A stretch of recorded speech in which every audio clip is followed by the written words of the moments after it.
Magandang buhay mga bata! Tara, samahan ninyo akong matuto kasama si... Teacher Aika, your online teacher. Please don't forget to subscribe, like, share, and hit the notification bell for more videos. Thank you! Revised K-12 Curriculum Filipino Grade 5 Quarter 3, Lesson 7.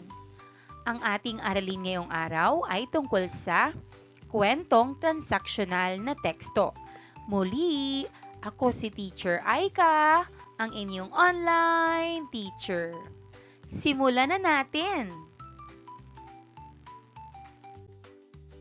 Mga kasanayan at layunin. Una at ikalawang araw, nakabubuo ng tekstong batay sa iba't ibang layon ng akademya at transaksyonal na teksto. Liham pangkaibigan, pagtugon sa paanyaya. Nagagamit ang angkop na wika sa pagpapahayag na isinasaalang-alang ang edad, kasarian, paksa at kultura tuwing Chinese New Year. Nagagamit ang mga bahagi ng panalita sa pagpapahayag. A. Pang-uring pamilang, patakda. Nakilala ang mga elemento sa tekstong multimedia, imahen, layon at paksa. Unang araw. Formularyo ko, punan mo. Panuto, gamit ang mga ibinigay na impormasyon, punan ang formularyong card, pang-aklatan. Narito ang mga pagpipilian. Lourdes P. Marcos, ika-24 ng Hulyo 2023. Number 143. Binibining Tianon P. Azarias, Baitang 5 Andres Bonifacio. Narito naman ang kasagutan. Card ng pang-aklatan.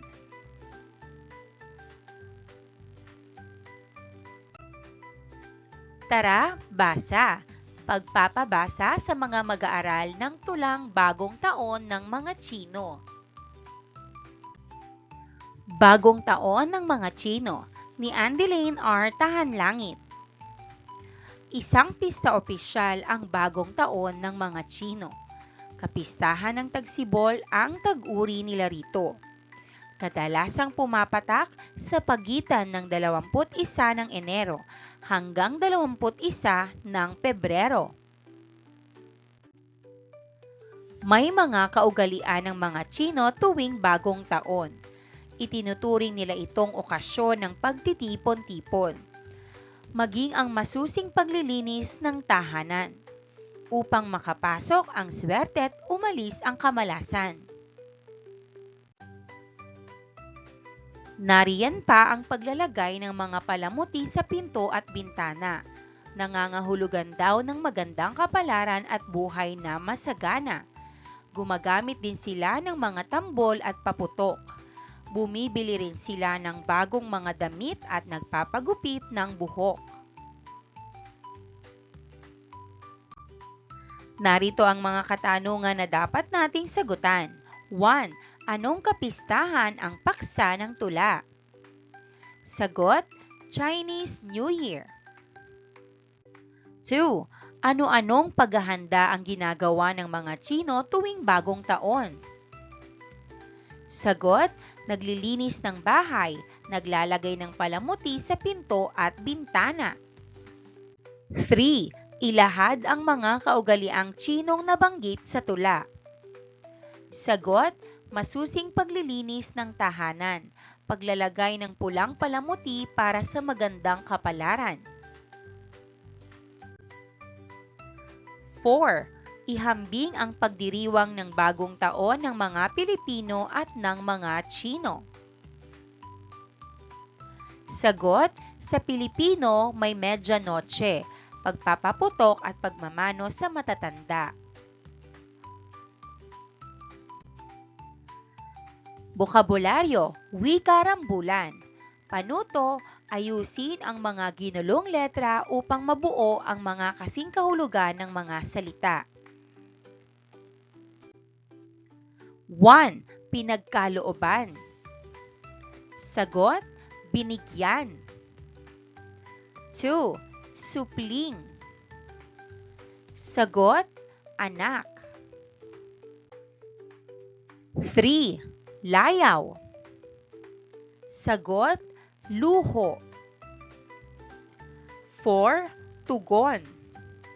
Sagot, sabi. 5. Pagsapit. Sagot, pagdating.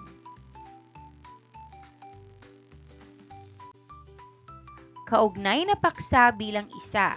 Tekstong impormatibo, library card, ikalawang araw.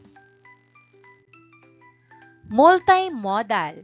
Ang multimodal ay binigyang definisyon na estilo ng paggamit ng dalawa o mahigit pang moda ng komunikasyon. Tekstong multimodal. Ang tekstong multimodal ay maaaring papel, gaya ng mga aklat, comics, posters. Ang tekstong multimodal ay maaaring digital, mula sa slide presentations, e-books, blogs, e-posters, web pages at social media, tungo sa animation, pelikula at video games. Ang tekstong multimodal ay maaaring live o actual, isang pagtatanghal, pagpapamalas o pangyayari.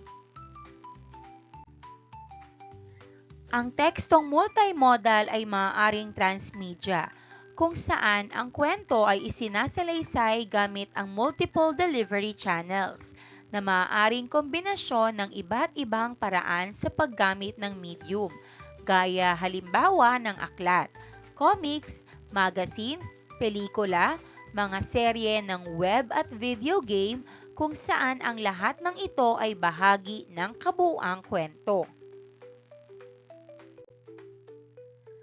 Nagagawa ng transmedia na mas linangin ang kwento sa bawat medium na ginagamit, gaya halimbawa ng pagbabalik tanaw, bago ang mismong kwento o prequel, karagdagang mga episodo o higit pang pagpapaibayo sa mga tauhan at banghay.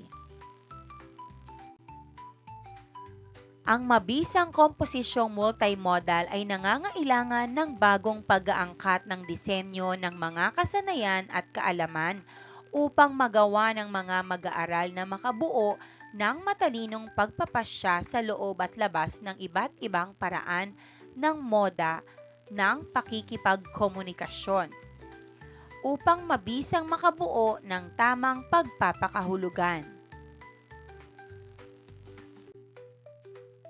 Elemento ng tekstong multimedia. 1. Layon. Sa multimedia, ang layon ay tumutukoy sa pangunahing pakay o layunin ng nilalaman. Maaaring ito ay magturo, magbigay impormasyon, mangaliw o magbigay ng mensahe. 2. Paksa. Ang paksa ay ang pangunahing ideya o tema ng multimedia content. Ito ang sentral na konsepto na tinatalakay sa buong nilalaman. 3. Imahen. Sa multimedia, ang imahen ay tumutukoy sa mga visual na representasyon tulad ng mga larawan, graphics at video na ginagamit upang suportahan o palakasin ang mensahe ng teksto. Sa pagsasama-sama ng layon, paksa at imahen, ang multimedia ay nagiging mas epektibo sa paghahatid ng mensahe at pagkuha ng atensyon ng mga audience. Kwento basa. Panuto, basahin ang kwentong pinamagatang Boracay ni Andeline R. Tahanlangit. Pagkatapos ay sagutin ang mga tanong na kaugnay sa kwento. Boracay ni Andeline R. Tahanlangit. Tahimik na namumuhay ang pamilya Rafael sa barangay Siling Bata sa Pandi, Bulacan. Ang mag-asawang Andy at Deli ay pinagkalooban ng 4 na malulusog na supling. Lumaking matatalino ang 4 na magkakapatid na sina June, Christopher, Angelo at Lalaine. Si Lalaine ang bunso at nag-iisang babae, subalit hindi siya pinalaki sa layaw ng kanyang mga magulang. Nasa baitang 5 si Lalaine sa mababang paaralan ng Siling Bata. Isang hapon ay pagka-uwi niya galing sa paaralan ay iniabot ng kanyang nanay ang isang liham. Wow! Mula kay Maricel. Noong 1 taon ay lumipat na sila ng pamilya niya sa Aklan. Kwento ni Lalaine sa kanyang ina. Agad niyang binasa ang liham na nagsasaad ng paghingi ng paumanhin ni Maricel dahil hindi nakasulat agad. Nay, sa darating na bakasyon daw ay inaanyayahan tayo ng pamilya ni na Maricel na magbakasyon sa kanila sa Aklan. Mamamasyal daw tayo sa Boracay. Nasasabik na balita ni Lalaine sa kanyang ina. Sige anak, sagutin mo ang liham niya at sabihin mong pupunta tayo sa kanila sa bakasyon. Tugon naman ng kanyang ina. Nagmamadaling gumawa ng liham si Lalaine. Narito ang laman ng kanyang liham. 1234 Apollonia Street, Siling Bata, Pandi, Bulacan, Mayo 12, 2024. Minamahal kong Maricel, labis akong natuwa nang matanggap ko ang iyong liham. Nasasabik akong makita kang muli. Sinabi ko kay nanay ang paanyaya mo at pumayag naman siya. Kaya asahan mo kami dyan sa inyo sa darating na bakasyon. Parang nakikini-kinita ko na ang malinis na dagat ng Boracay, ang mapuputing buhangin at ang iba't ibang gawaing magagawa natin dyan sa inyo. Maraming salamat talaga, Sel, sa paanyaya mo. Sa wakas ay malapit ko nang marating ang Boracay na sa larawan ko lamang palaging nakikita. Mag-iingat kayo dyan, 10 ng iyong pamilya. Lubos na nagmamahal, Lalaine. Sagutin naman natin ang mga tanong.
Ano nga ba ang pang-uri?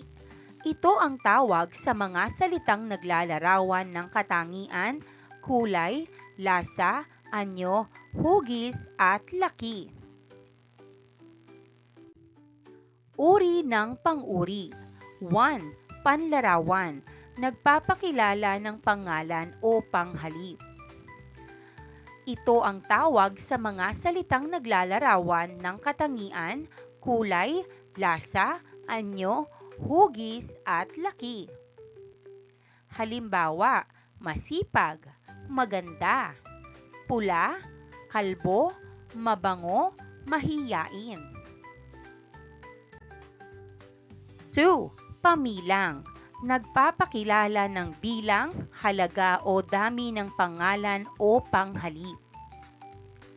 Halimbawa, marami, tatlo, kalahati, buo, pangalawa. Opinyon. Matatawag na opinyon ang mga pahayag mula sa mga paliwanag lamang batay sa mga totoong pangyayari. Ang opinyon ay mga impormasyon na batay sa saloobin at damdamin ng tao. Nag-iiba ang mga ito sa magkakaibang pinagmumulan ng impormasyon at hindi maaaring mapatunayan kung totoo o hindi. Ginagamitan ito ng mga salita o parirala tulad ng sa aking, palagay, sa nakikita ko, sa pakiwari ko, kung ako ang tatanungin, para sa akin, at iba pa. Opinyon. Halimbawa, 1. Kung ako ang tatanungin, mahalaga sa magkaibigan ang pagtitiwala sa isa't isa. 2. Sa aking palagay, mas payapa ang buhay ng isang tao na may takot sa Diyos. Ano naman ang katotohanan? Ang mga pahayag na may katotohanan ay kadalasang sinusuportahan ng pinagkunan. Ang katotohanan ay mga impormasyong maaaring mapatunayang totoo. Bihira itong magbago mula sa isang pinagmulang impormasyon sa iba pa. Ginagamitan ito ng mga salita o parirala tulad ng batay sa, resulta ng, pinatutunayan ng, pinatutunayan ni, sang-ayon sa, mula kay, tinutukoy na, mababasa na, at iba pa. Katotohanan, halimbawa, 1. Batay sa tala ng Department of Education, unti-unting nababawasan ang mga out-of-school youth. 2. Mababasa sa naging resulta ng pananaliksik ng mga ekonomista na unti-unting umuunlad ang turismo ng ating bansa. Tula, basa, panuto, basahin ang tulang Pinamagatang Bakasyon ni Lenoj ni Andilain Tahanlangit. Sagutin ang sumusunod na gabay na mga tanong. Bakasyon ni Lenoj ni Dr. Andilain R. Tahanlangit. Si Lenoj ay isang mabait na bata. Isinama siya ng kanyang mapagmahal na ama at ina. Magbabakasyon sila sa malayong probinsya, sa Bacolod at Guimaras na magkasing ganda. Si Lenoj ay may edad na 3. Sobrang saya niyang makasakay sa eroplano. Hindi rin siya natakot sumakay sa barko. Tuwang-tuwa pa nga ang batang bibo. Pagkarating nila sa lalawigan, nakilala niya ang kanyang makukulit na mga pinsan, mga tito-tita, lolo't lola. Siya'y kinagiliwan sapagkat siya ay matalino at napakagalang. Narito ang mga tanong na ating sasagutin. 1. Sino ang isinama upang magbakasyon? Sagot, si Lenoj ay isinama ng kanyang ama at ina. 2. Saang lugar pupunta ang mag-anak? Sagot, pupunta sila sa Bacolod at Guimaras. 3. Ano-anong sasakyan ang sinakyan ni Lenoj? Sagot, sumakay siya sa eroplano at barko. B. Tala, pang-uri. Itala ang mga pang-uring pamilang na makikita sa tula. Pang-uring pamilang. 1. 4 ang anak ng mag-asawa. 2. una sa lahat ng dumalo. 3. 5 piso ang bawat piraso ng sibuyas. 4. Libo-libong mamamayan ang lumikas mula sa sentro ng giyera. Ika-4 na araw. Pabaong pagkatuto. Panuto, A. Bumuo ng liham pangkaibigang tumutugon sa isang paanyaya. Halimbawang sagot. Mahal kong Ana, maraming salamat sa iyong paanyaya sa iyong kaarawan. Masaya akong pumayag at tiyak na dadalo ako sa araw na iyon. Excited akong makasama ka at ang iba pa nating kaibigan. Kita-kita tayo sa Sabado. Ang iyong kaibigan, Maria. Pagninilay sa pagkatuto. Panuto, give me 5. Magtala ng tig-5 halimbawa ng pangungusap na ginagamitan ng mga pang-uring pamilang. Narito ang mga halimbawang sagot. 1. May 5 lapis sa mesa. 2. Bumili si Ana ng 2 aklat. 3. May 3 aso sa bakuran. 4. Kumain kami ng 4 na mangga. 5. May 10 mag-aaral sa silid. Panuto, isulat sa patlang ang pang-uring pamilang na ginamit sa pangungusap. 1. 4 ang anak ng mag-asawa. Sagot, 4. 2. Siya ang una sa lahat ng dumalo. Sagot, 1. 3. 5 piso ang bawat piraso ng sibuyas.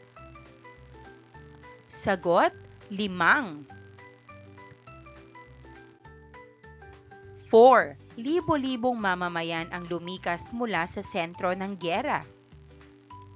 Sagot, libo-libong. 5. Isa-isa silang tinanong kung ano ang plano nilang gawin. Sagot, isa-isa. Maraming salamat sa panonood. Huwag kalimutang i-like at mag-subscribe para sa higit pang educational content. I-click ang bell icon para ma-update ka sa ating mga bagong video. Salamat!